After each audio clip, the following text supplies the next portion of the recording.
As we speak, the efcc, whose custody VDM dey, are still very much confused about the crime wey they wan hold am with. That at the end of the day, they will keep him for a very long time, that he won't have that time to speak up for the voiceless again. Now, no.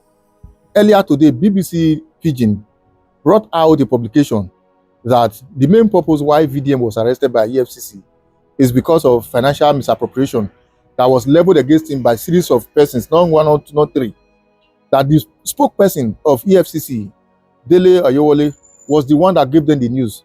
Now, in another swift reaction, EFCC on their official page on Facebook debunked it that they never granted such interview or given permission to anybody to speak on their behalf.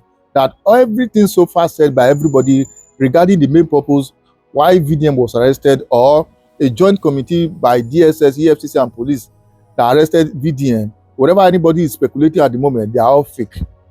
If you ask me, they need to ask that Dele Ayowole, who was the one that granted that interview to BBC Pidgin. If he wasn't permitted to do so, why will such person granted such interview and give such information out to people?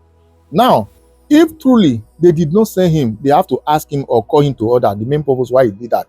Because from the way things are going, it's like you said they should say something like that. After saying it, people are now reading different meanings towards it. And they now discover that even maybe at the end of the day, maybe when they reach court, that will be strong enough to keep VDM out of social media. Because they are still looking for what they will tag him with. That at the end of the day, VDM will be very, very, very pushed to a very tight corner that nobody will see or smell him probably in the next 6 or even 1 year. And I believe that is the main purpose why all of a sudden they are now writing that that is not the case. Now, if that is not the case, for over 48 hours now, why do you arrest VDM? Why do you keep him in your custody? Is there any secret about it? Do you know that keeping somebody more than 48 hours or even 24 hours, you are trampling on the fundamental human right of that same person? It is sad that we are in the country where we don't obey law. Because if it is, whoever that is keeping him in custody at the moment, if you don't have personal issue with him, you have to let the law take its course.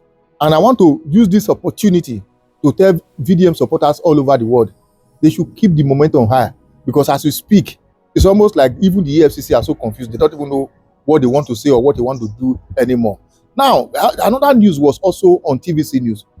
The same thing BBC in Pidgin English said is the same thing TVC News also said as well. Are you saying all of these news carrier, they just pick news from nowhere, from fake person, without the approval of the people who are in charge in that same EFCC?